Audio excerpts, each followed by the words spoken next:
They said the stars screamed the night he arrived. Across the void, astropaths fell silent, their minds filled with a single image, an ocean made of blood whispering in a voice older than the throne. No one could trace its origin. No warp storm marked the breach. No demonic signature flared upon the auspex. Only the silence, that terrible, swallowing silence that comes when something beyond comprehension enters a galaxy, already drowning in madness. The Mechanicus would later record fluctuations within the Astronomicon, fleeting distortions, ripples like the pulse of a foreign heart within the Emperor's own light. The Ordo Malleus denied it, of course. The Ecclesiarchy called it heresy. But on the outskirts of Segmentum Obscurus, amid a world half swallowed by the warp, a shape took form. A man, a shadow, a predator that the warp itself recoiled from. He did not come as a god, nor a demon, nor an angel. He came as hunger made flesh, a relic from another reality, wearing a smile that did not belong to the living. His name had been buried long before the Imperium had risen. Yet in the darkness of the 41st millennium, where men worship death to keep their sanity, his legend began anew. They would call him the Crimson Wraith. Others would whisper a single forbidden word, Alucard. And as his eyes opened upon the corpse galaxy, the stars themselves seemed to bleed.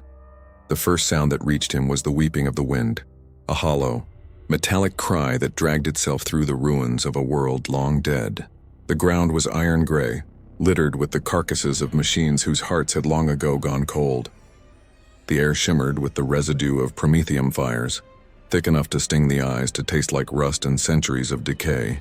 When Alucard opened his eyes, the stars above him flickered between madness and silence, constellations twisting and reforming in impossible geometries. He had known eternity. He had seen worlds drowned in blood and reborn in ash. Yet even he paused, for this place reeked not of death, but of something worse. Stagnation, the death that never ends. He stood slowly, his coat dragging over the ash like the whisper of a forgotten prayer. Beneath his boots, the earth pulsed faintly, as though something massive slept just beneath its skin. It was a heartbeat out of time, deep, slow, endless, a hum that thrummed through every shattered cathedral, through every corroded servo pylon, as if the planet itself remembered being alive. In the distance, skeletal manufactura loomed, their chimneys bent and frozen mid-exhalation. Once these machines had served the Omnissiah. Now they served only the silence. The first rain began as shards, not water but fragments of glass and rust, the sky shedding its own skin. Alucard looked upward, letting it strike his face. Each drop hissed, vaporizing against the unnatural heat of his flesh. His laughter echoed softly, yet not the laughter of joy but of recognition. For this world, this desolate husk was kin to him, a corpse that refused to rest. He moved through the ruins, guided not by purpose but by instinct, drawn toward the faintest flicker of movement. Life, fragile and defiant. It came from within a sunken chapel, its walls draped in tattered banners still bearing the faded Aquila. Inside, candles guttered weakly, tended by hands trembling more from faith than from strength. A dozen figures knelt before a cracked altar, whispering the same litany over and over, the syllables fraying into sobs. They were not soldiers, not anymore. Their flak armor was stripped of rank markings, their laser guns little more than relics. Survivors clinging to ritual because it was all they had left. Alucard watched them for a moment. Their fear was palpable, their faith bruised and bleeding. They had not seen sunlight in years. Only the dim pulse of emergency lumen strips and the cold red glow of malfunctioning cogitators. When one of them noticed him standing in the doorway, there was no scream, only disbelief. "The Emperor provides," the man whispered, voice cracking, and others took up the phrase like a drowning prayer. The tallest among them, a woman with the bearing of command even in ruin, approached. Her uniform was torn, the commissarial insignia barely visible beneath grime and blood. "Identify yourself," she demanded, though the barrel of her last pistol trembled. "Are you with the Mechanicus detachment? Are you even human?" Alucard's smile was a wound opening. "Once," he said, voice smooth as poison silk. The sound of it made the air colder, her eyes hardened. "Then you'll answer to the Emperor's justice." He tilted his head slightly, amused. "Your Emperor, tell me, does he still dream?" The question shattered her composure. She fired. The last bolt struck his chest and vanished in a mist of red vapor. The others screamed, some praying louder, others fleeing into the corners of the chapel. Alucard looked down at the smoldering hole in his coat, sighed, and began to walk forward. Each step echoed like a drumbeat from the heart of the abyss. When he reached her, the commissar tried to raise her weapon again, but his hand was already at her throat. He lifted her effortlessly, her boots scraping against the altar, her eyes wide not with fear but with a dawning, sick understanding that this was not a demon, nor a man, but something that walked between. He leaned close enough that she could see the reflection of her own soul drowning in the red of his eyes. "You fight for a corpse," he whispered, "and still you believe." How beautiful, he released her. She fell to the ground, gasping, clutching at her throat. Alucard turned away, his coat trailing behind him like the wings of a dying angel. Around him, the candles flickered wildly, flames bending toward him as though compelled by gravity itself. The chapel's walls groaned, the stained glass above him fracturing in a spiderweb of color before collapsing entirely. Outside, the storm had grown. Through the howling wind came a sound, distant, rhythmic, mechanical. Engines, the kind that roared with sacred oils and machine chant. Somewhere beyond the ruins, Vox traffic crackled to life. The Emperor's name repeated like a curse. Reinforcements were coming. Alucard stood on the shattered steps of the chapel and gazed toward the horizon, where crimson lightning tore open the clouds. In the distance, metallic silhouettes moved, armored, disciplined, their banners still intact. The Astra Militarum, the first army he would meet in this new world, the first to learn what true hunger looked like. He smiled again, and for a moment, the wind seemed to whisper back, a sound halfway between a prayer and a scream. The thunder of the engines drew closer, echoing through the carcass of the city like the heartbeat of a dying god. The soldiers came in ranks of gray and green, their faces masked behind respirators, eyes hidden beneath the dull reflection of visors. The sigil of the Astra Militarum marked their armor, worn, scorched, but still intact. They advanced with the precision of those who had survived too much to question orders. In their wake rolled the scent of promethium and sanctified oil, carried on the wind like incense from a funeral pyre. Alucard watched them from the roof of the chapel, his silhouette framed against the bruised sky. To them he was nothing more than a black smear among the ruins, until he moved. The first squad spotted him when lightning struck, the flash catching his coat like the unfurling of wings. Vox chatter erupted instantly, a dozen voices layered in static and dread. Unidentified contact, elevated position, marking coordinates. Somewhere below, a commissar barked orders, her voice sharp enough to cut through the storm. They formed firing lines with the mechanical grace of habit. Last fire filled the air in crimson streaks, each bolt a needle of light tearing through dust and ruin. Alucard stepped through it as though walking through rain. Bolt struck, burned, dissolved. He did not move fast, he moved deliberately, like an executioner wading through a dream. When he reached the first soldier, the man's scream was swallowed by the sound of his own weapon discharging point blank into the night. Blood blossomed like ink. The others faltered, not because of fear. Imperial soldiers do not fear the unnatural. They are born into it, but because what they were seeing did not fit within the limits of their world. No warp fluctuation, no mutation, no Vox interference. Their auspexes showed nothing, yet their comrades were dying, vanishing into the dark as if unmade. "Hold formation," the commissar's voice thundered. She emerged from the center line, her greatcoat whipping in the wind, her bionic eye casting a dull red glow. Her name was Commissar Elandra Voss, and unlike the others, she did not waver. Faith burned too deeply within her to allow fear purchase. She raised her bolt pistol and aimed directly at the figure descending from the roof. "By the authority of the Emperor of Mankind," she shouted, "you will halt and identify yourself." Alucard landed lightly before her, boots crushing the bones of the fallen. He regarded her for a long moment, head tilted slightly, as if considering an insect he might let live out of curiosity. "Identify?" he said, and the word rolled from his tongue like the echo of laughter in a crypt. "Very well. I am hunger. I am memory. I am what your faith cannot name." She fired before he finished. The bolt shell struck his chest and detonated with a concussive flash, showering the ground in gore. The line held steady. For a heartbeat, the soldiers believed. Then the smoke parted, and the shape within it was unchanged.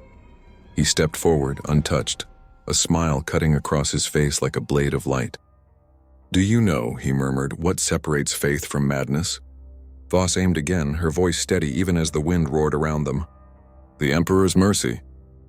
"Then you are already lost," Alucard said softly.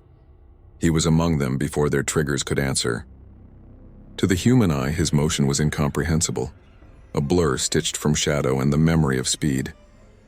When it ended, silence fell.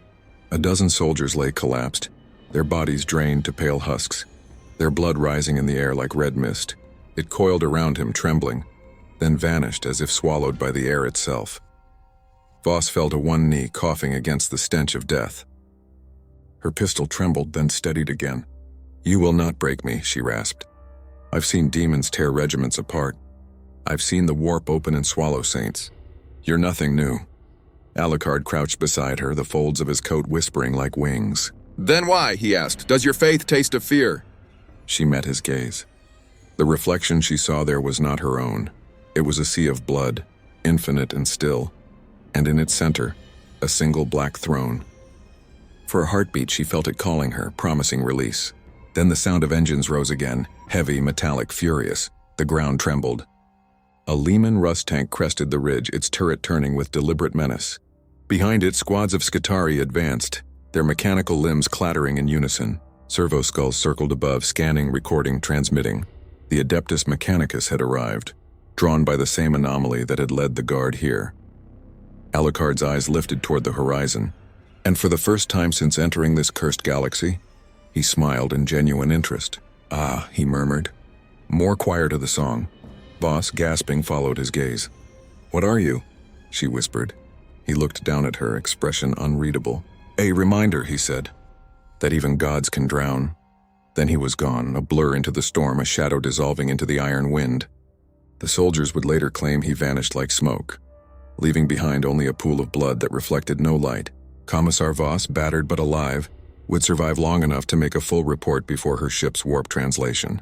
Her words, recovered centuries later by an inquisitorial archivist, would be declared apocrypha and sealed beneath 9 layers of sanction. Yet within the parchment's faded ink, one phrase repeated over and over, written in a trembling hand: "He devours the dead, but the dead sing to him. He is the choir, and we are the hymn." And somewhere in the darkness of the Mechanicus data vaults, that phrase became a keyword. Chorus Alucard unclassified entity excommunicate traitorous. The machine priests began to gather. They came in silence, their arrival heralded not by prayer, but by the rhythmic hiss of pistons and the low droning of binary cant. From the eastern horizon, through a fog thick as oil, the first shapes emerged, Skitarii vanguard, their bodies emerging of flesh and sanctified machinery. Optic lenses gleamed in the darkness like the eyes of angels flayed of all softness. Behind them lumbered the Cataphron servitors, half man, half engine, their treads grinding the bones of the dead beneath the weight of blessed iron. Above, onager dune crawlers moved like walking cathedrals, their sensor arrays sweeping the ruins for traces of the anomaly. To the Adeptus Mechanicus, the planet was not a battlefield, it was a wound. Data streams whispered across Vox networks, each relayed through a chorus of filtered machine voices. Unregistered energy fluctuation, non-warp spectral bleed, organic coherence field inconsistent with known Xenos biology. They sought to classify what they could not comprehend, to name the unnameable and thus claim dominion over it. In the shattered chapel where Alucard had vanished, a Skitarii Alpha knelt among the corpses. His augmetic fingers traced the air, drawing runes of logic in invisible light. Residuals detected, he intoned in binaric clicks. Thermal signature negative. Biochemical trace unstable. Pattern cohesion impossible. Behind him, Magos explorator Heliandrex watched in reverent fascination. His body was more machine than man, his face hidden behind a Vox grill wrought in the shape of a skull. Where others saw mystery, he saw opportunity, a life form that exists outside the data of the Omnissiah's design, he murmured, his voice filtered through layers of static. An organism that consumes entropy itself. The servitors waited in stillness, their neural implants humming with half-forgotten hymns. Drex turned his gaze toward the horizon, where the storm bled red into black, Somewhere out there, the impossible waited. He spread his mechadendrites like wings, their tips sparking faintly as they tasted the electromagnetic air. "Deploy the containment lattice," he ordered. "By decree of the machine god, we will sanctify this anomaly in logic and steel." Alucard watched their procession from the ruins of a collapsed hab block. His eyes reflected their glow, each mechanical light a tiny sun in the abyss.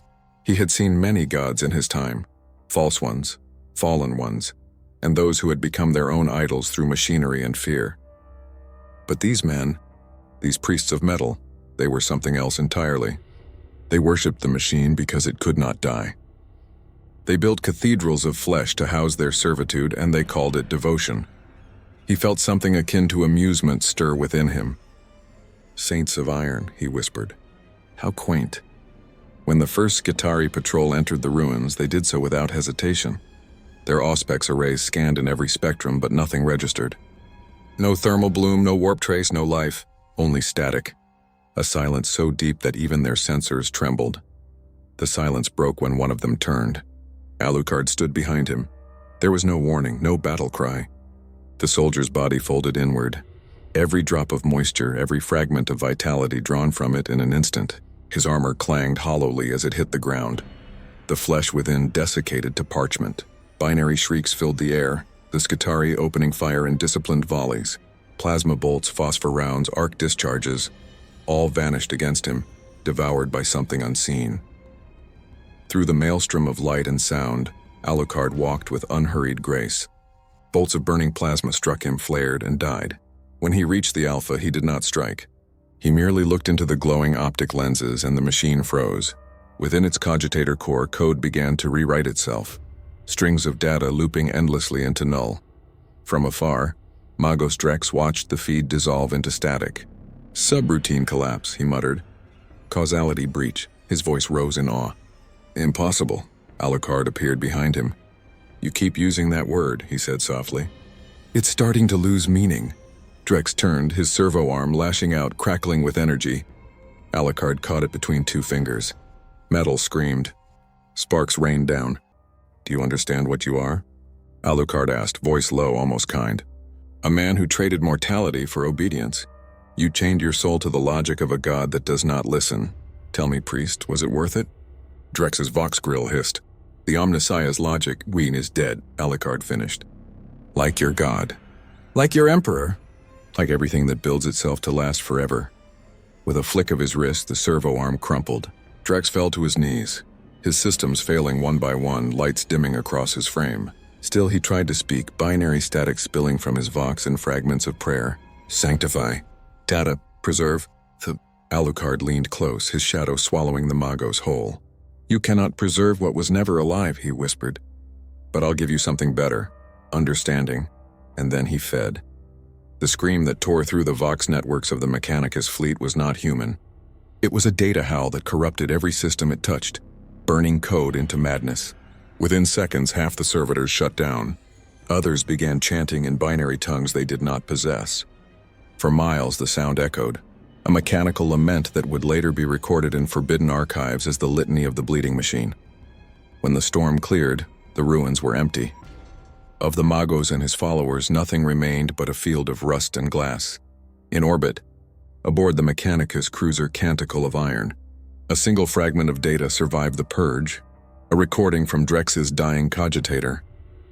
The message repeated in endless loop, incomprehensible to most but clear enough for those who knew fear. "He is not of the warp. He is not of flesh." The Omnissiah wept.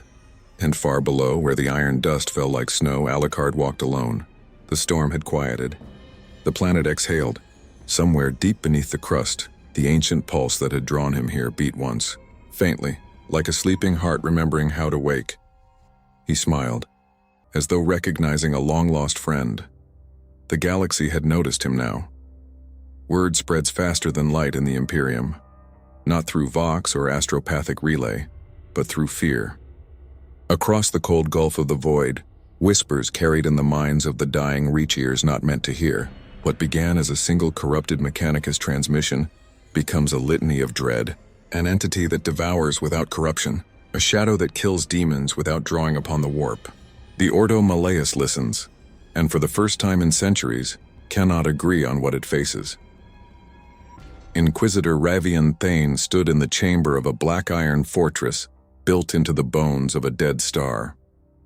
The walls pulsed faintly with residual heat, giving the illusion that the rock itself breathed.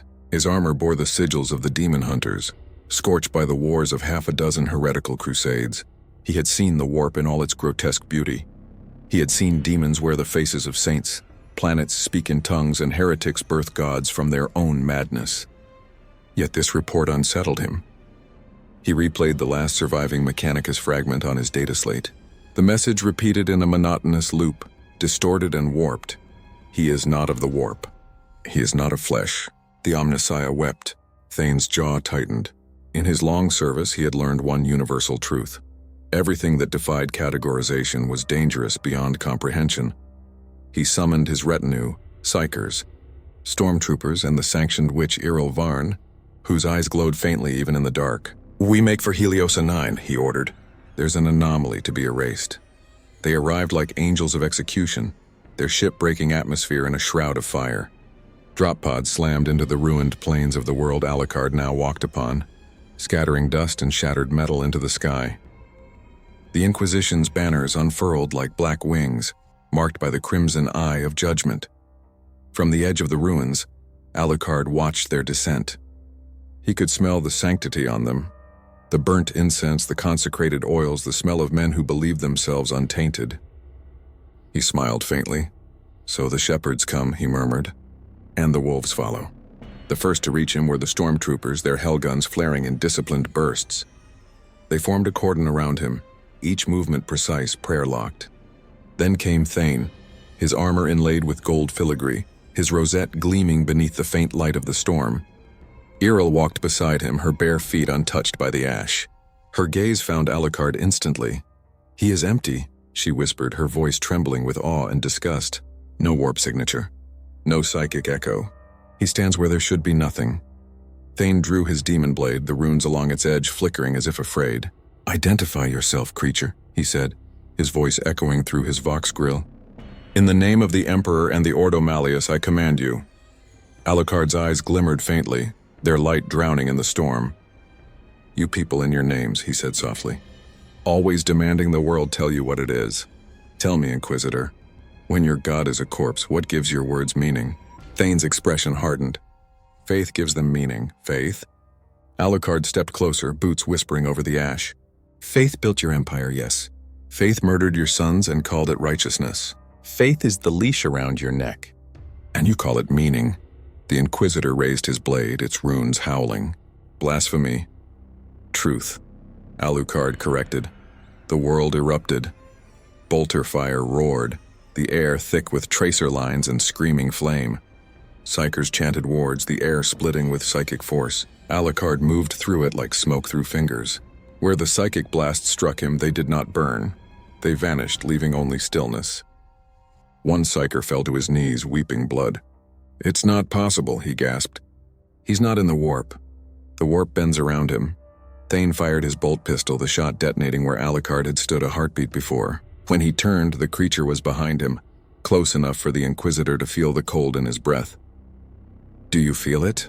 Alucard murmured. "That hollow place where your power cannot reach?"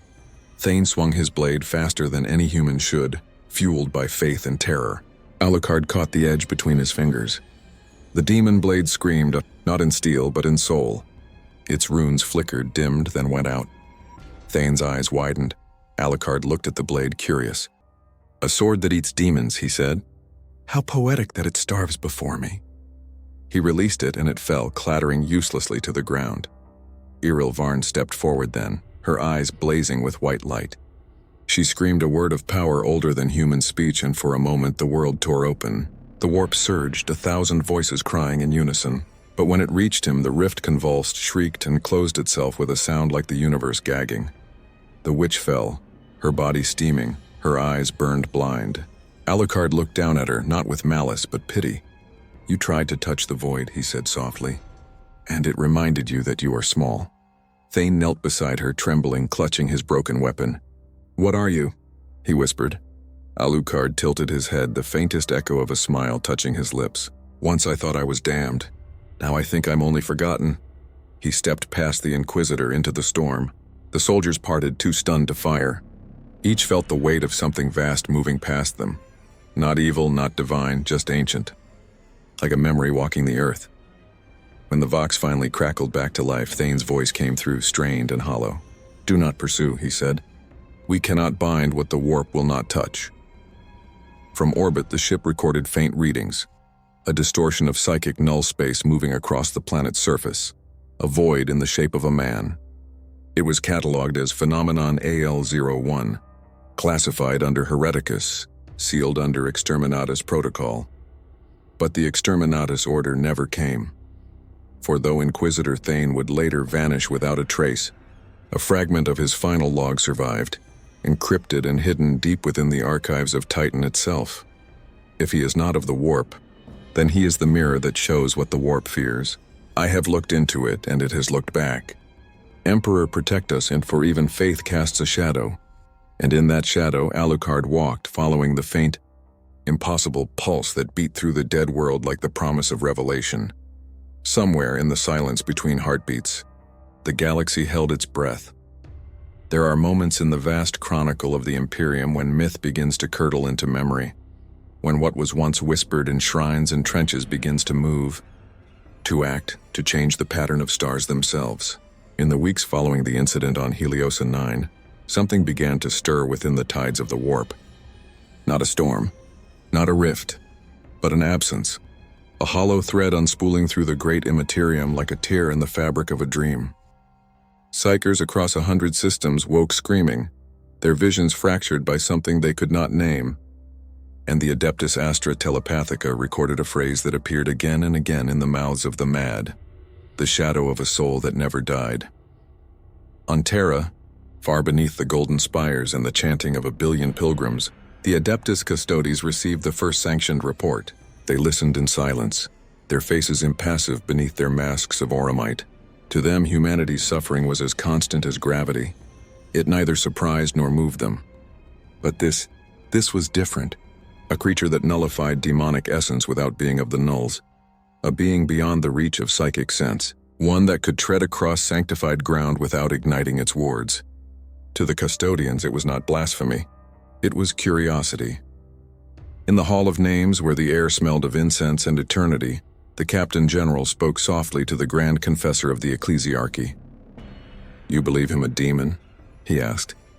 The confessor's breath rattled through his rebreather mask, his voice like old parchment.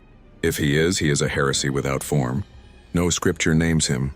And if he is not?" The confessor looked up, his pale eyes glimmering like the eyes of a corpse. "Then perhaps he is what your emperor was before he sat upon that throne." Silence followed, heavy, sacrilegious, alive. The custodian's hand drifted toward his guardian's spear, as though to cut the thought from existence. But he did not. For deep down, even he felt it. A resonance faint as a forgotten prayer. Far away on the edge of Segmentum Solar, Alucard stood on the deck of an abandoned pilgrim vessel drifting through the void. The ship's chapel lay in ruins, statues of saints shattered, candles long extinguished. Dust drifted like incense through shafts of faint starlight. He moved among the debris like a specter, fingers brushing the broken icons. He could feel the memory of belief here, the residue of worship clinging to the walls like ash. In another life he might have scoffed. Now he only listened. There was power in faith, not in the way humans understood it, but in the way the warp responded to it, like a sea stirred by moonlight. He lifted a cracked aquila from the floor. The two-headed eagle, wings spread, still bore traces of gold leaf. "You built your god from the bones of a man," he whispered. "And now you kneel to the corpse." His reflection flickered in the cracked marble of the altar. For an instant he saw himself not as he was, but as he had been. The monster of Wallachia bathed in blood, laughing amidst the dead. And then beneath that image something else. A flicker of light. A warmth he had not felt in centuries. He dropped the aquila and it shattered. From the darkness behind him came a voice, soft and trembling. "You blaspheme even in the ruins of your own damnation." Alucard turned. A priest stood there, frail and ragged, his robe stained with oil and ash. He clutched a las pistol that shook in his hand. "Name thyself," the priest demanded. "Are you demon or saint?" Alucard smiled faintly. "Neither." "And both." The priest's hand trembled, but he did not fire. "You walk without a shadow," he said. "You speak without breath. Yet I see sorrow in your eyes. What are you?" Alucard's gaze softened. "A memory of what your kind used to be," he said. "Before eternity devoured meaning." The priest sank to his knees. "I saw him once," he whispered. "When I was a child, I saw the light of the Astronomicon through the hive's dome. They say it is his will that keeps us alive." "Is it true?" Alucard's eyes drifted toward the viewport, where the distant shimmer of the Astronomicon pulsed faintly, bleeding through the void. "I have seen many lights," he said. "Some guide, some burn. All fade." The priest wept. "Then we are lost." Alucard knelt before him, resting a cold hand upon the man's shoulder. "Not lost," he said softly. "Merely waiting for the dawn." The priest looked up, eyes wide with trembling faith. "Then you are a messenger?" Alucard's lips curved in something like sorrow. "No, I am only the echo of a god who refused to die." The priest's voice broke. "Then what is your purpose here?" "To remind your emperor," Alucard said, rising, "that even gods bleed." When he left the derelict vessel, its power flickered for the first time in a century. The Astronomicon pulsed once faintly as if in response. Across the warp, the ripples of that act reached Terra's highest vaults. The choir of the Adeptus Astra Telepathica convulsed as one, their voices twisting into a single shuddering phrase before death took them. "He walks between life and light." The custodians took notice. So did the Inquisition. But in the darkest chambers of the ecclesiarchy, where the light of the Emperor's flame burned brightest, a different conversation began. One whispered in fear and fascination. If a being could exist outside the warp yet still act upon it, if a creature could bear the echo of divinity without corruption, if such a thing could bleed and yet remain unbound, then what in truth was the Emperor now? And what had he once been? As the pilgrim vessel vanished into the void, Alucard stood in silence, staring at the Astronomicon's faint pulse across the blackness. For the first time in millennia, he felt something resembling hunger, not for blood, but for meaning. Perhaps it was time to seek the corpse upon the throne, but the Imperium does not allow miracles to walk freely. Somewhere deep within the Noctis labyrinth, ancient eyes opened, golden, merciless, and aware. The galaxy shuddered as faith and shadow began their slow convergence. The corridors beneath Terra are unlike anything mortal eyes were meant to see. They stretch beyond the boundaries of sanity, descending mile after mile into the crust of the sacred world until the air itself seems older than memory. Down here, beneath the chanting of 1,000,000,000 pilgrims and the endless thunder of orbital guns, the Imperium keeps its most secret truths buried in vaults of silence and gold. It was here, in the dark beneath the golden throne, that the first signs of his presence were felt. Not by sight nor by sound, but by interruption. The delicate machinery that sustained the Astronomicon faltered for less than a heartbeat, a ripple so brief the Mechanicus priests could not trace its origin. Yet in that instant the Emperor's light flickered. To most it was nothing. To the few who watched for omens it was everything. The Custodes called it the throneless pulse. To the Adeptus Mechanicus it was a mechanical anomaly. To the ecclesiarchy a test of faith. But among the psychers of the Imperial Palace, many simply stopped breathing when they felt it. The warp screamed and went silent all at once.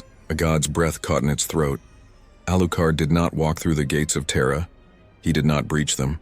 He was simply there.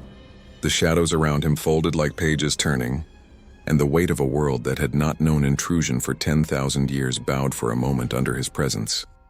He stood before the walls of the Imperial Palace, that continent-sized cathedral of gold and stone, its battlements stretching into the heavens like mountains carved from sunlight. From within came the constant sound of prayer, millions of voices rising in an unending litany that had not ceased since the Horus Heresy. He walked among the pilgrims unnoticed at first, another cloaked wanderer in a sea of devotion. They wept as they prayed, their tears forming rivulets that vanished into the dust. The scent of incense and promethium smoke clung to everything. The air tasted like metal and salt. At the outer sanctum, he stopped before a statue of the Emperor, 30 meters of gilded stone, one hand raised in benediction, the other resting upon a sword. The pilgrims knelt before it, whispering their pleas. He watched them for a long time, his crimson eyes reflecting the flicker of votive candles. "You have built a god out of absence," he said softly, "and called it salvation." A voice behind him replied, calm and resonant. "And what else would you have them build, stranger? Hope is the only thing that endures in darkness." Alucard turned. The man who stood there wore the crimson armor of the Custodes, every inch of it etched with the sigils of Terra's protection. His face was hidden behind a helm wrought like the visage of an angel, impassive and perfect. "You see a god," Alucard said. "I see a man dying for 10,000 years." The custodian's voice did not waver. "You speak as if you knew him." Alucard stepped closer. "I have seen gods before. The ones who rule through fear. The ones who burn themselves to light the world.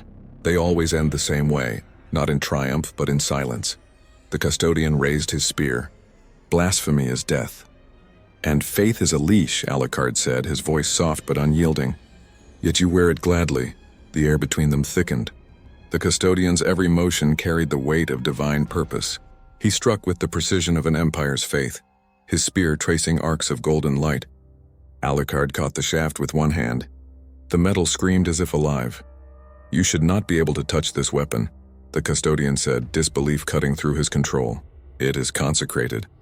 "Blessed by the Emperor's own words," Alucard interrupted. "You have built an empire of them." He twisted the spear and the light died. Not snuffed, absorbed. The custodian stepped back, shaken, though he would never admit fear. "What are you?" Alucard's expression was unreadable. "Something your god once was, perhaps. Or something he became." The custodian lunged again, but this time Alucard did not move. He simply looked at him, and the warrior froze. Not from paralysis, not from power, but from comprehension, for in that moment he felt it. The same stillness that lies before creation, the same silence that comes after death, a state beyond faith, beyond sin. When the custodian blinked, the figure was gone.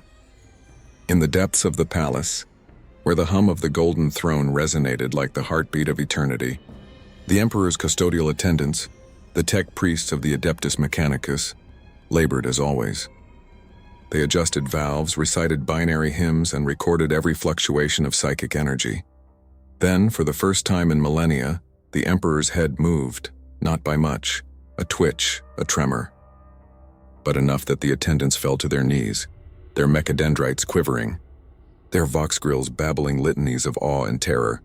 The Astronomicon blazed brighter, then dimmed, as if something vast had brushed against its light. In that moment, in the shadows between the chanting of a billion souls, a whisper coiled through the palace's sacred halls, not spoken by man or machine, but carried by the air itself. Alucard, across the void, aboard an inquisitorial frigate adrift near Mars. Inquisitor Thane, presumed dead, stirred from his stasis coffin. The medici servitors that had kept his body preserved for autopsy froze mid-process as the lights flickered. His eyes snapped open, glowing faintly gold. He drew a breath that tasted of iron and ashes. Somewhere far away, something had called his name, and in the silence that followed, the Emperor of mankind dreamed for the first time in 10,000 years. In the sanctified dark beneath the palace, the Emperor dreamed. It was not a mortal dream, not the aimless flicker of thought that haunts sleeping minds. It was a storm made of memory and consequence, a dream that shook the Imperium itself. For 10,000 years, his consciousness had been stretched thin across the warp, his will a lighthouse against the tides of madness. But now, for a heartbeat in eternity, his light faltered. And he saw. He saw what he had been before the throne, a man of impossible intellect and merciless vision, a being who had walked Terra before the stars knew his name. He remembered the wars of unification, the blood spilled in the name of reason, the betrayal that crowned his immortality with damnation. He saw the face of Horus as it had been in the last moment, not a traitor but a son. And in that instant the Emperor wept, though no tears fell. The warp shuddered. Entire demon worlds screamed. And in that same moment, somewhere above Terra's stratosphere, aboard a drifting pilgrim freighter whose hull was scrawled with dying prayers, Alucard paused mid-step.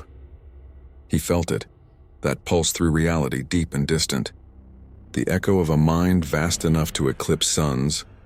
He smiled faintly and whispered, "So you do remember."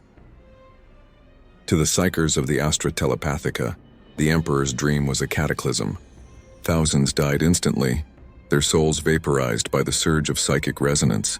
The survivors spoke in broken tongues, their minds flooded with visions of golden light drowning in shadow. In the Scholastica Psychana, novices clawed their eyes out while murmuring of a voice that remembered their names.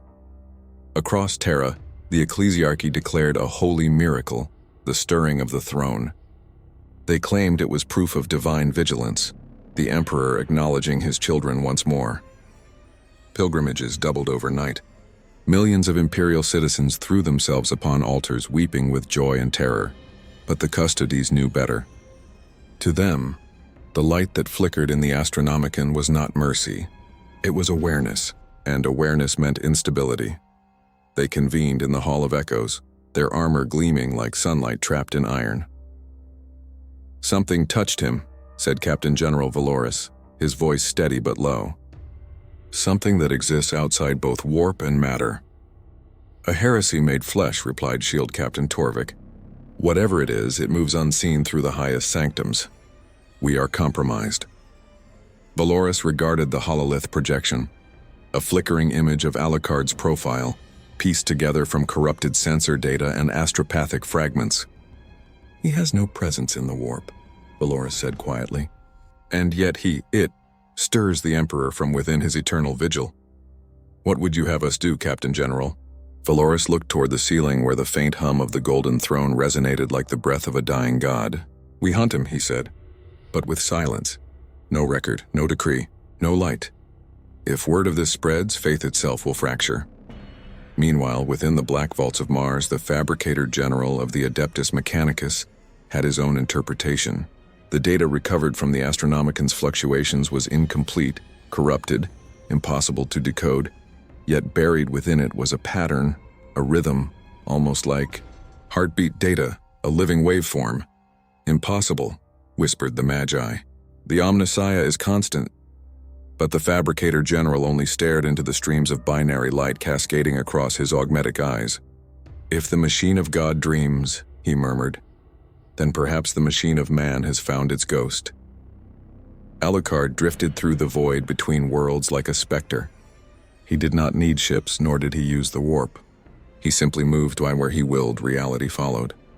Yet even he felt the growing weight of what he had awakened. For centuries he had walked through worlds without consequence, untouched by gods or ghosts. Now the very stars seemed to watch him. He came to rest upon the surface of Luna, the moon that had once known the tread of the Emperor's own armies. There, among the ruins of the pre-heresy fortresses, he felt the psychic residue of 10,000 years of faith and war. The ground whispered with forgotten prayers. Kneeling among the dust, he placed a hand upon the regolith. Beneath it, buried deep, were the bones of gene warriors and saints alike. "So much death," he said quietly, "all for a dream that refuses to wake." The wind on Luna was silent, but something in the emptiness answered him. A presence vast and trembling, a consciousness brushing against his own. It spoke without words, not as sound, but as weight, an awareness that filled the void between heartbeats. "You." The word was not heard. It was known. Alucard closed his eyes. "You remember me then? A shadow of what I was, a reverb in my echo." "Perhaps," Alucard said. "Or perhaps I'm what remains when even gods stop believing." The silence stretched, timeless and crushing. Then a pulse. Not anger, not threat, but recognition. For the first time in 10 millennia, the Emperor of mankind was not alone in his awareness. And that terrified him. The Astronomicon flared once more, burning brighter than ever before, casting its light across systems like a solar scream. Worlds went blind. Ships were lost to the void. Millions of souls cried out as the warp convulsed. From the depths of the palace, the custodes felt it. From the cathedrals of Mars, the Mechanicus recorded it. From orbit, Inquisitor Ravian Thane, reborn and bound to something unseen, and understood it. Two immortal beings, both shaped by death, had recognized each other, and the galaxy itself trembled in their gaze. In the silent sanctum of the throne, time itself had always been meaningless. Days and centuries dissolved into one another beneath the golden hum of eternal suffering. The Emperor's body, vast and hollowed by decay, remained locked in its iron cradle. Tubes fed his ruined flesh with the blood of 1,000 saints. The light of the Astronomicon pulsed in rhythm with the slow erosion of his mind. For 10,000 years nothing had changed. Until now. For the first time since the Siege of Terra, the attendants saw movement. A tremor ran through the Emperor's desiccated hand. A flicker, small as the breath of a dying star. Yet in the language of gods, even a tremor was cataclysm. The mechanisms of the Golden Throne responded with panicked hymns, servo bells shrieking warnings in binary cant. The Adeptus Custodes stormed into the sanctum, weapons drawn only to halt at the sight before them. A single drop of golden blood had fallen from the Emperor's hand. It struck the obsidian floor and did not vanish. It burned, it hissed like promethium. It lived. The attendants fell prostrate, screaming prayers through their vox grills. Some tore at their own flesh in ecstasy. Others died on the spot, their hearts bursting from proximity to the divine. The custodes, immovable even before demons, felt the weight of awe press down upon them. None spoke. None breathed. For they understood that what they witnessed was heresy and miracle entwined. The Emperor was bleeding again. Across the warp, the echo of that drop became a wound. Demons shrieked and recoiled. The tides twisted, folding in on themselves. Planets where faith had long since turned to ash suddenly flared with psychic fire. Imperial saints entombed in stasis for millennia stirred in their glass coffins as though roused from slumber. On the plains of Cadia's shattered remains, still drifting as a dead relic of defiance, an Imperial missionary felt his rosarius crackle with heat. He fell to his knees, staring at the sky where a thin scar of light opened across the void. "He weeps," he whispered. "The Emperor weeps anew." But on Luna, Alucard felt it differently. Not his divinity, not his faith, but his recognition. He had seen gods die before. None of them had bled light. He stood beneath that spectral scar in the sky, his cloak trailing like smoke. "So," he murmured, "the corpse remembers pain." He tilted his head, almost amused. "You wanted eternity, and now eternity bleeds through its own shell." The wind carried his words nowhere, and yet far beneath the throne the Emperor heard. The custodes sealed the sanctum. All communications were purged, witnesses silenced, servitors reprogrammed. The word of what had happened was buried beneath oceans of bureaucracy and prayer, but rumor is a living thing. Within weeks it crawled across the ecclesiarchy like a phantom infection. They said the Emperor had spoken. They said he had wept for humanity. They said his blood would heal those who believed. Pilgrims began to drink fire in his name. On hive worlds, men opened their veins beneath the aquila, crying out for divine imitation. The Ministorum tried to smother the hysteria, declaring it false canon, but faith had already outpaced control. To the Inquisition, the implications were worse. If the Emperor bled, then he could die, and if he could die, then what of the Imperium? On the surface of Mars, Inquisitor Ravion Thane awoke from another vision, or perhaps another command. Since his resurrection, his body had become more machine than flesh, and something in his veins pulsed with alien gold. He saw things now that no mind should. The flow of psychic current through the materium, the subtle trembling of stars as if the galaxy itself were breathing. He fell to his knees before the great forges of Olympus Mons, whispering, "He is reaching." Through blood, through time, through it. It, of course, meant Alucard. The anomaly. The mirror. The wound made flesh. Thane knew what he had to do. The creature was not merely a threat, it was a bridge. Whatever link existed between it and the Emperor had already begun to tear through the veil of sanity that kept reality stable. And if that bridge were allowed to open fully, there might come a moment when both beings, God and monster, would see the same truth. That humanity's God was not a God at all. Alucard wandered through the ruins of Luna's cathedrals, the light of the Astronomicon burning brighter than ever above him. He remembered another lifetime, another world, another throne. He remembered blood spilled for kingdoms long buried in dust, and he wondered if this too would end the same way, a dream collapsing under its own weight. He heard voices in the wind, pilgrims chanting, custodians praying, psychers wailing in agony. All their sounds reached him through the same vibration, belief. He whispered into the void almost tenderly, "Do you know why your world burns, Emperor? Because it was built upon devotion, not understanding." The light in the sky flickered once, twice, like the heartbeat of a dying god. Alucard smiled faintly. "I wonder which of us will wake first." the god who bled or the monster who remembers what it was to be human. In the palace, the emperor's hand trembled again. Not from weakness, from will. The custodes did not see it. The priest did not comprehend it. But deep within the circuits of the golden throne, buried beneath 10,000 years of ritual code, a signal ignited, faint, fractured, impossible. It pulsed in binary rhythm, whispering across the noosphere of Terra and beyond, Alucard. And in the space between that whisper and its echo, something vast began to move, a god bleeding, and a shadow listening. For the first time since the birth of the Imperium, the boundaries between faith and hunger blurred, and the universe shuddered. Not from terror, but from anticipation. The signal traveled through the warp like a serpent of gold and shadow. It was not sound nor light nor code, it was will. Across dead stars and broken empires, through storms that had never known calm, the whisper of a dying god sought the one who bore his name upon a wound. Alucard. The name itself began to distort the veil. Ships adrift in the warp heard it in their hulls. Not spoken, but breathed through metal. Astropaths felt it in their skulls, their eyes bleeding as they scribbled the syllables in tongues not of man. On the shrine world of Ophelia VII, an entire choir of psychers screamed themselves into ash as the words formed in their collective mind. He calls to the reflection. The ecclesiarchy panicked. The Ordo Hereticus declared mass silence across 1,000 sectors, forbidding even the whisper of the word. But silence is never still in the 41st millennium. It breeds hunger.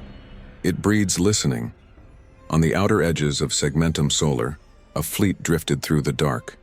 The Vigilant Blade, an inquisitorial flagship, moved like a cathedral torn from its foundations and sent adrift. Its captain, Inquisitor Ravian Thane, sat in meditation, surrounded by machines that hummed in time with his augmented veins. He had not slept since the Emperor's blood had burned the throne. In his dreams, oh, if they could be called that, he saw rivers of gold running backward through time, feeding not into creation but into memory. He saw a man of impossible age and eyes like red eclipses standing in the ruins of a future that had not yet died. He knew where to find him. Set course for Luna, Thane said. His voice was not entirely his own. Meanwhile, upon that dead moon, Alucard had built a kingdom of ghosts. The ruins of the cathedrals had become his hunting ground, their shattered stained glass reflecting the light of Terra in fractured halos. The moon's surface, once sacred, now crawled with the remnants of human faith, servitors still praying to statues that had long since turned to dust. He walked among them like a priest in mourning, his boots leaving no sound on the gray stone. Sometimes he would pause before a crumbling effigy of the Emperor, brush away the dust, and look into the sculpted eyes. "You built an empire to cage eternity," he whispered, and eternity answered with silence. He tilted his head, feeling the pulse of that silence ripple outward. Something had changed. The void around him trembled, not with the noise of war but with the pressure of attention. He looked upward and smiled. "You're awake," he murmured. In the depths of the palace, the Emperor's mind stirred. For 10,000 years he had been trapped in an unending loop of thought and decay. His consciousness stretched across the immaterium, his body a prison of flesh and gold. But now, like an ancient sea creature stirring in the abyss, his awareness turned toward the wound that mirrored his own. The blood that had fallen was not merely a symptom, it was a summons. Through that drop of divine ichor, the Emperor reached out across reality, seeking the anomaly that had disturbed the harmony of his prison. He saw through layers of memory, prophecy, and madness, the figure standing upon Luna. Not demon, not man, not angel. Something older than sin and yet somehow humaner than humanity itself. He spoke, not with words but with gravity. The cosmos bent slightly as his will brushed against Alucard's mind. "You should not exist." The vampire smiled in the silence of the moon. "Neither should you." For a moment, the universe froze. Two impossibilities had recognized each other. On board the Vigilant Blade, alarm screamed. The warp itself began to contort, forming shapes not meant for eyes. Crewmen clutched at their heads, muttering prayers as their skin peeled from psychic friction. Thane stood motionless, his mechanical heart keeping rhythm with a pulse he could no longer separate from the Emperor's. "Two signals," he rasped. "One divine, one reflection." He turned to his acolyte, voice trembling. Do you feel it, Sira? The woman nodded weakly, blood trickling from her ears. It's not war. It's recognition. Thane's hands clenched. Then we are witnessing the end of faith itself. In the silence that followed, Alucard closed his eyes. The Emperor's voice lingered in his mind like the taste of iron. He could feel it. The pull of ancient will, vast and exhausted, still clinging to purpose even as the universe forgot why it had ever begun. He whispered softly, not as a taunt but as something like sorrow. Do you remember, old one, what you once were? Before the throne? Before the gold? And from the void the answer came, faint, trembling, and terrible. I remember humanity. Alucard's smile faded. Then you remember your curse. The sky above Luna split. A single ray of golden light descended, not from the sun but from Terra itself. A tether of raw psychic force connecting the god and the monster. Around it the warp began to feed, circling like carrion around the corpse of reality. Every astropath in the solar system screamed as the connection solidified. The golden throne flared with impossible brilliance. And for a heartbeat, just one, the Emperor's eyes opened. Billions fell to their knees in ecstasy. Others clawed their eyes out to escape the sight. In the light of his awakening, Alucard simply looked back and smiled, for he knew what came next. Not war, not salvation, but understanding, the beginning of the Feast of Silence, when gods and monsters would dine on meaning itself. The light of Terra bled through the void like the afterimage of creation. Across the solar system, the flare of the golden throne had burned itself into every living mind, a second sunrise that seared the faithful and the faithless alike. Some wept, believing the Emperor had spoken. Others tore their own tongues out, swearing they had heard him scream. For 10,000 years, the throne had murmured only through saints and seers, through flickering candlelight and the slow decay of empire. Now it roared, and in its roar was pain. The custodians stationed within the Sanctum Imperialis fell to their knees as the Astronomicon pulsed erratically, flickering between gold and red, their helmets filling with distorted vox psalms. The air around the throne thickened, bending with the gravity of something vast and unseen. Servoskulls shattered mid-flight. Servitors collapsed, tongues bubbling with static. One by one the custodians rose again, weapons drawn, but they were not looking outward. They were listening inward.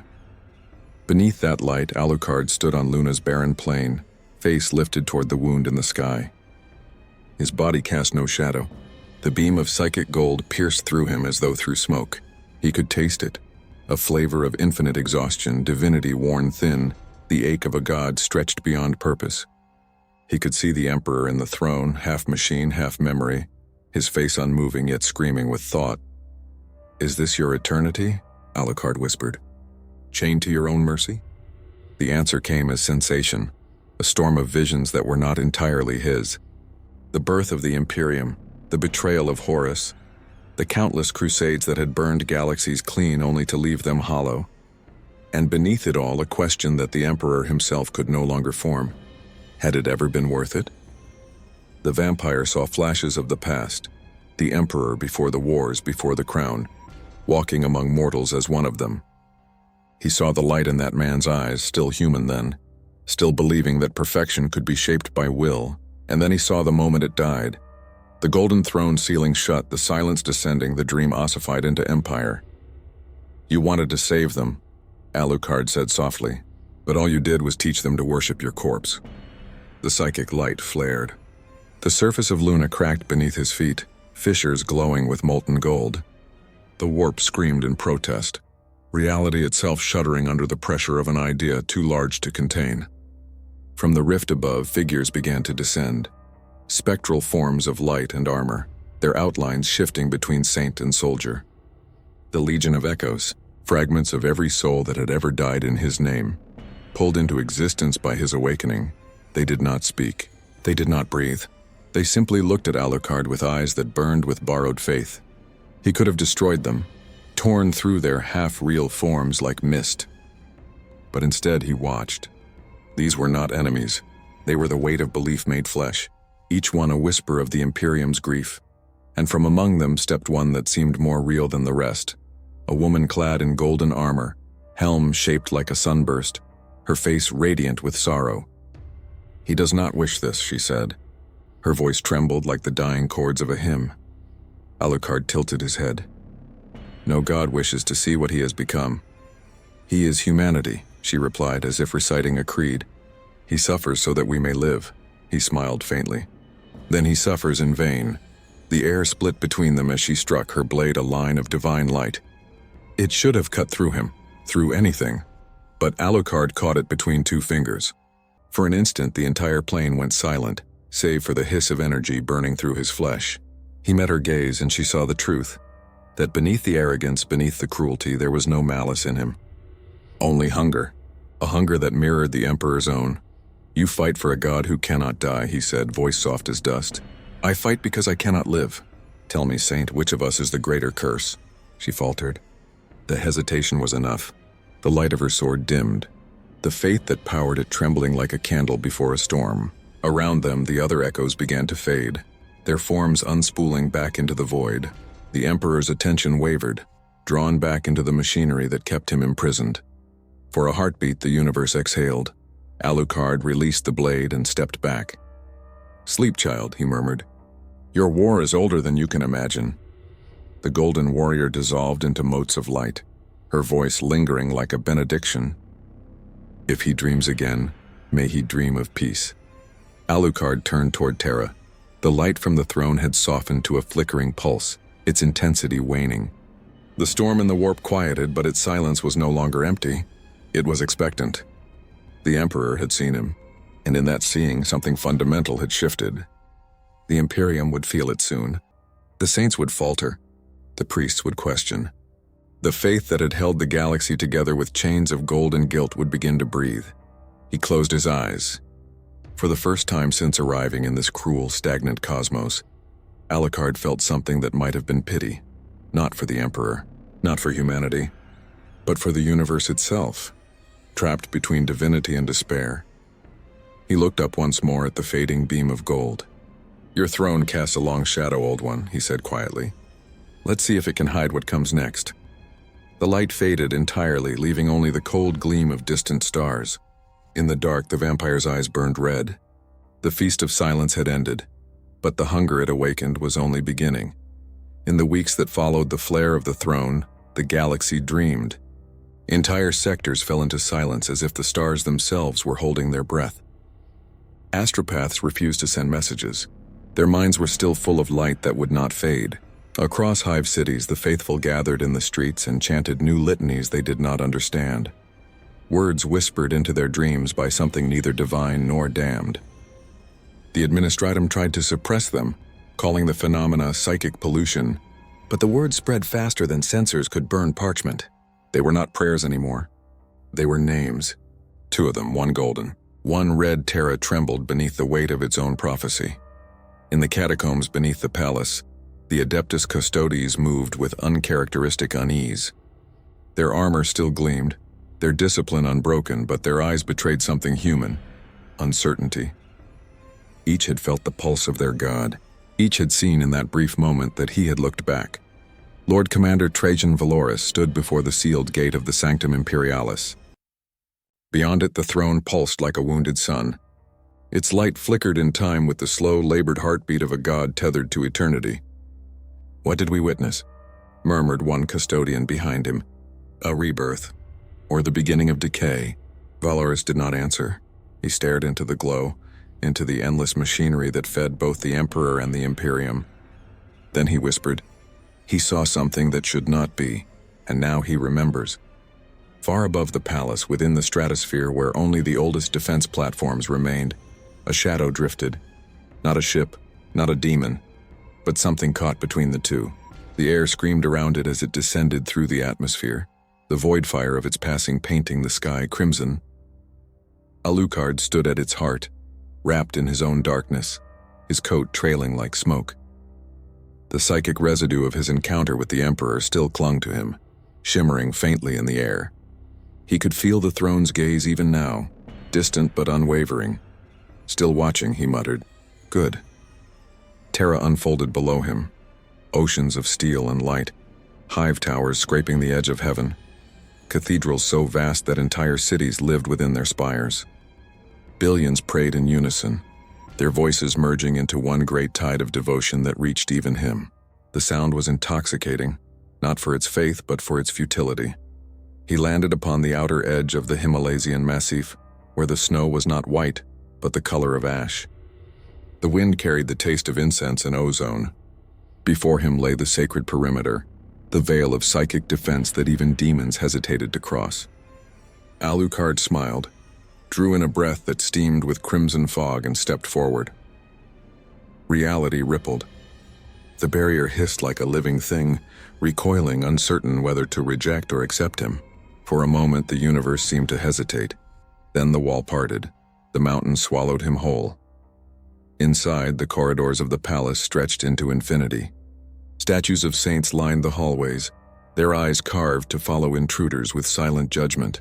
Vox relays whispered fragments of catechism, repeating endlessly over broken frequencies.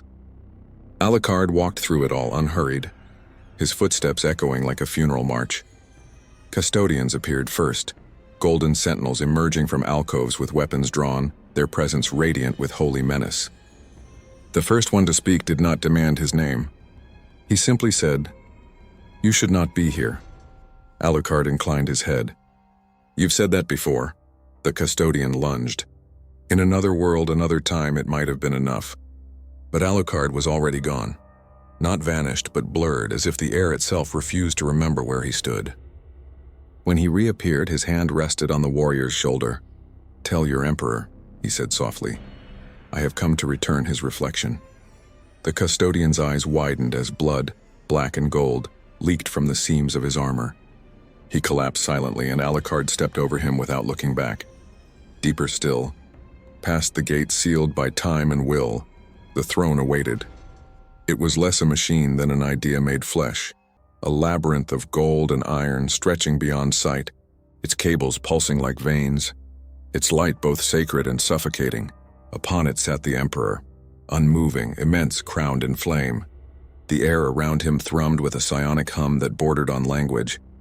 Alucard approached slowly, the sound of his boots drowned in the song of power. The golden light flared as if recognizing him. For a long moment neither spoke. Then came a voice, not from the Emperor's mouth, but from the marrow of the world itself. "You are not of my making." "No," Alucard said. "But I am what your dream made possible." The light dimmed. "You are hunger. I am memory," he corrected.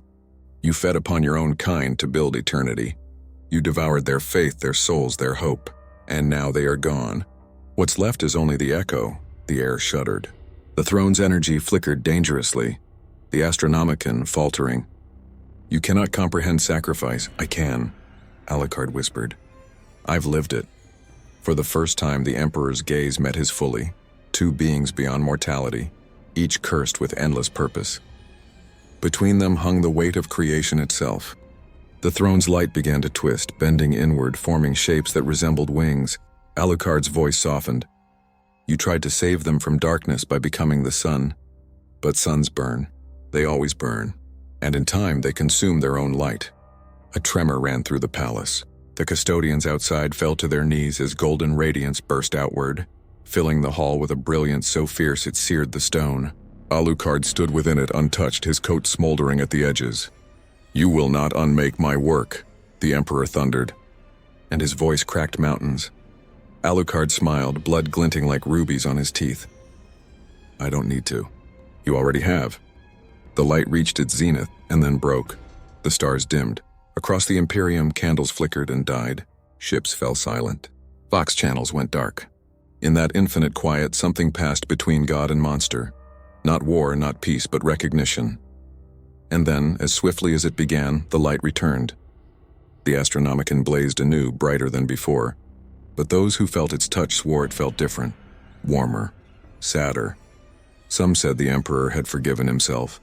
Others whispered that a piece of him had left the throne, walking once more among men, wearing a crimson smile. But only Alucard knew the truth. He stepped into the dawn of Terra, cloak torn, eyes alight with something close to humanity. For the first time in eons, he felt the sun warm his skin. He looked toward the palace one last time and whispered, "Rest, old king. Your dream lives, for now." Then he vanished into the wind, leaving behind a galaxy forever changed, balanced precariously between salvation and the hunger that waits for all light to fade.